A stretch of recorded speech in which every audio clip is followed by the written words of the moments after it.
ដល់ជុំវិញទីហ្នឹងឃើញតែផ្លែត្រប់ហ្នឹងគឺថាផ្លែដល់ក៏បងប្អូននិយាយថាខ្ចីលហាក់លក់តែម្ដងឲ្យល្អណាបងប្អូនអរគ្នាអញ្ចឹងហើយខ្ញុំឃើញតែឃ្លានបុកលហុងក៏សម្រាប់តែមកបេះហ្នឹងធ្វើបុកលហុងហូបហ្មងទៅបងប្អូនអរគ្នាឥឡូវនេះខ្ញុំក៏ចាប់ផ្ដើមបេះឲ្យបងប្អូនអរគ្នាចាហើយជាមួយនឹងត្រប់របស់យើងនៅក្រោយទីហ្នឹងគឺថាផ្លែហូបមិនអស់ទេបងប្អូនអើយដល់ខែនេះមកដាំអីក៏កើតហើយមិនបាញ់ចាំត្រោទិញណាទេបងប្អូនដោយសារទីរបស់យើងមានច្រើនអញ្ចឹងនេះសតតែត្រប់ស្រួយហ្មងបងប្អូនអរគ្នាចាអញ្ចឹងខ្ញុំយកវាទៅបុកលហុងហូបបងប្អូនអាចមើលបានបើនិយាយពីថាតកួនវិញបងប្អូនអើយចាយកប្រហែលតប្រហែលបេក៏មិនអត់ឯងបងប្អូនអរគ្នាចានេះគេថាច្រើនយកទៅមែនទេនេះទៅហូបអត់ទាន់ទេក្រោយទីហើយបងប្អូនអរគ្នាមិនថាអីគេថាមានគ្រប់សពបែបយ៉ាងទាំងអស់បងប្អូនអរគ្នាអត់តែខ្លះទេចាហើយទីបល័យប្លុកអីហ្នឹងគឺថាយើងអាចផ្សាយផ្សំបានខ្លះដែរបងប្អូនអរគ្នាមិនបាច់ចាំទៅទិញគេអីច្រើនទេហើយថ្ងៃនេះមកបុកជាមួយនឹងក្តាមប្រៃបងប្អូនអរគ្នាក្តាមប្រៃនេះបងអានគាត់ទិញមកពីខេត្តបងប្អូនអញ្ចឹងយើងធ្វើការបុកជាមួយវាហ្មងទៅហើយមិនទួខ្ញុំថាបុកតែលហុងទៅទេបងប្អូនហើយដោយសារតែបានទិញអីមកប៉ុន្តែបងចានឯងគាត់ថា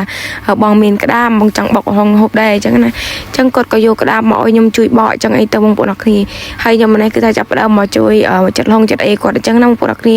ហើយឡងហ្នឹងគឺថារៀងស្វិតបន្តិចហើយដោយសារយើងទុកវារៀងយូរដែរបងប្អូនអរគ្នាចាយើងចាប់ផ្ដើមចិត្តវាអញ្ចឹងមកហើយធម្មតាពួកខ្ញុំបុកលហុងឲ្យទីចិត្តនឹងកបិតមុខពីគឺឆ្ងាញ់ហ្មងបងប្អូនវាមានជាតិណាចាបន្តមកទៀតបងចានគឺថាចាប់ផ្ដើមដាក់ម្ទេសបងប្អូនបើនិយាយពីថាម្ទេសវិញគឺថាហូបដល់កបងប្អូនយើងបុកម្ទេសហើយយើងដាក់វាមកហិលមកបងប្អូនអរគ្នាចាយើងថែមជាមួយនឹងខ្ទឹមសពីកពឹសផងបន្តមកទៀតយើងក៏ធ្វើការដាក់ជាមួយនឹងបន្លែរបស់យើងអត់មានអីច្រើនទេបងប្អូនហើយមានតែស្ពៃចំណងស្ពៃបងប្អូនមានតាំងពីពេញប៉ោះហើយជាមួយនឹងត្រប់តែប៉ុណ្្នឹងឯងបងប្អូនហើយបើត្រប់វិញក៏អត់មានអាណាចាស់ទេបងប្អូននិយាយថាខ្ចីសុតមកបងប្អូននិយាយថាឃើញហើយគឺថាខំស្រួយខ្ញុំគឺចង់ហូបបងប្អូនអរគ្នាចា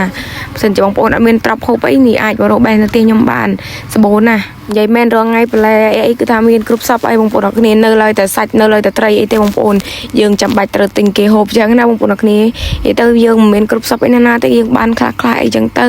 អាបន្លែដែលយើងមិនចាំបាច់ទិញក៏យើងមានអីចឹងណាបងប្អូនចាឥឡូវនេះមកមើលបុកល្ហុងរបស់យើងវិញយើងចាប់ផ្ដើមដាក់ក្តាមដាក់ល្ហុងរបស់យើងចូលហើយយើងធ្វើការបុកវាគ្រុក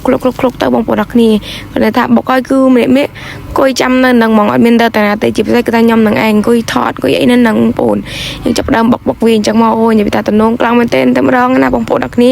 ហើយបុកឡើងមកយើងអត់មានអីយូរទេចាបុកតែបន្តិចហ្នឹងគឺថារួចរាល់ជាការស្រេចបងប្អូនណានិយាយថាតំណងខ្លាំងមែនទែនបុកល្ហុងក្តាមប្រៃ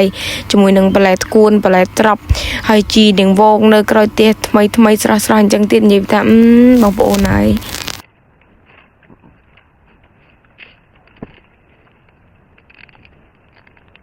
ដោយសារតែឃើញបងចៅណៃហ្នឹងគាត់ហូបតំណងពេកបងប្អូនអរគ្នានិយាយទៅខ្ញុំទ្រាំអត់បានដែរហ្នឹងហើយបើនិយាយពីថាក្តាមប្រៃរបស់យើងក្តាមស្រែហ្នឹងបងប្អូនអូនិយាយពីថាខ្លាញ់នឹងពេញស្នូកតែម្ដងអញ្ចឹងហើយគឺថាជាតិកប់សេរីតែម្ដងណាបងប្អូនអរគ្នានេះមិនថាតែបងអ៊ីវិនអីទេគឺថាមកលូកឲ្យបងប្អូនបើនិយាយពីថាបងអ៊ីវិនវិញមិនចាំបាច់ហូបឡាព្រីហូបអីទេបងប្អូនហូបដៃទៅឆ្ងាញ់ចានិយាយទៅយើងធម្មជាតិគឺថាធម្មជាតិហូបទាំងធម្មជាតិចឹងបងប្អូនចាហើយមើលមាត់ខ្ញុំទៅបងប្អូនហើយនិយាយពីថាដាក់យកឲ្យបងប្អូនដោយសាររឿងបុករឿងអីនេះពួកខ្ញុំគឺថាជំនាញចូលចិត្តបងប្អូនហើយទៅមួយខែ30ថ្ងៃបុកទាំង30ថ្ងៃអត់ដែរខានមួយថ្ងៃទេហើយពេលខ្លះខ្ញុំបានថតផងបងប្អូនអរគ្នានេះខ្លាចបងប្អូនធុញអីចឹងណាចាថតតែមួយខែ30ថ្ងៃហ្នឹងថតតែ4 10ដងអីទេ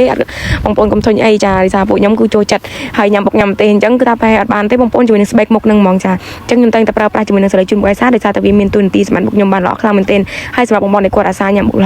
បុកហិលខ្ញុំអីចឹងណាបងប្អូនគឺតែងតែឡើងរោលឡើងអីអញ្ចឹងខ្ញុំរីកមិនមែនទែនជាមួយនឹងសេរីជូនបុកអាសាពេលដែលជួយទៅគឺថាជួយផ្ដល់សំណើមដល់មុខរបស់យើងបានល្អខ្លាំងមែនទែនជួយបំរុងរញើសជំនួសកោសិកាចាស់ហើយសំខាន់វាជួយកាត់បន្ថយមុនកប់មុនទុះមុនថោមុនត្បូងបងប្អូនដែលមានបញ្ហាមុខស្នាមជុំអាចរុយទៅសាយក្រហមក៏អាចប្រើបានដែរស្តង់ដាររបស់វាគឺថាមកវាវិទ្យាជប៉ុន 100% មកបងប្អូនប្រើបានទាំងប្រុសទាំងស្រីក្មេងចាប់ពីអាយុ13ឆ្នាំគឺអាចប្រើបានហើយ